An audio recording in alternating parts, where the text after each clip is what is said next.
আসসালামু আলাইকুম। আজকে আমি পাকোড়া তৈরি করব। তার জন্য শীতের কিছু সবজি নিয়ে নিয়েছি। এখানে আমি আমার পছন্দ মতো সবজি নিয়েছি। যার যেরকম পছন্দ নিতে পারে।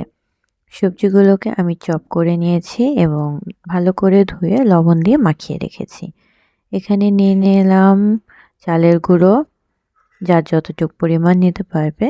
এবার দিয়ে দিলাম স্বাদ মতো লবণ। যেহেতু সবজিটা আমি লবণ দিয়ে মাখিয়েছিলাম তাই কমই দিব। দিয়ে দিলাম মরিচের গুঁড়ো 1 চামচ, দিয়ে দেব হলুদের গুঁড়ো 1 চামচ, দিয়ে দেব পরিমাণ মতো গোলমরিচের গুঁড়ো, দিয়ে দেব সামান্য একটু টেস্টিং সল্ট। আমি আসলে কোনো কিছু পরিমাণ মতো দেই না, আমি আমার আন্দাজ মতো দেই, যার যেভাবে ইচ্ছা দিতে পারে। দিয়ে দিলাম কোকোলা নুডলসের প্যাকেট মশলা,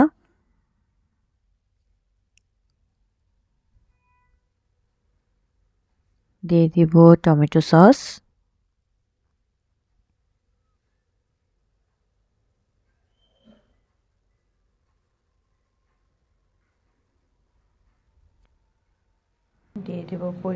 দিয়ে দিলাম পরিমাণ মতো সয়া সস। এখন দিয়ে দিলাম পরিমাণ মতো বেসন। আমি এখানে 2 চামচ বেসন দিয়েছি, কারো যদি কম বেশ হয় দিতে পারেন পরিমাণ মতো। আর যদি আমার প্রয়োজন হয় তাহলে পরে আরেকটু মিক্স করে নেব। সমস্ত উপকরণ আমি একসাথে মাখিয়ে নিলাম। এখানে চপ করে রেখেছিলাম ধনেপাতা, পেঁয়াজ, কাঁচামরিচ, এগুলো আমি মশলার সাথে মিশিয়ে নেব এবং পেঁয়াজটা আমি হাত দিয়ে একটু মথে নিচ্ছি।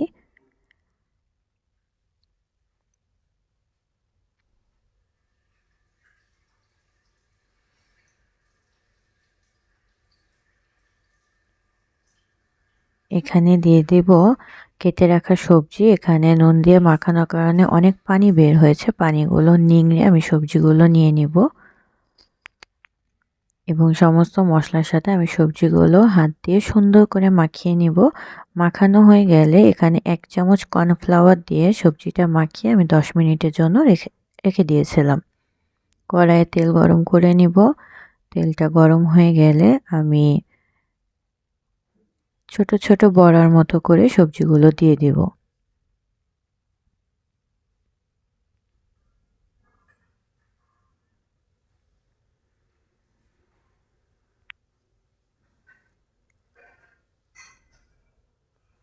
আসলে শীতকালে সবজি খেতে ভালোই লাগে।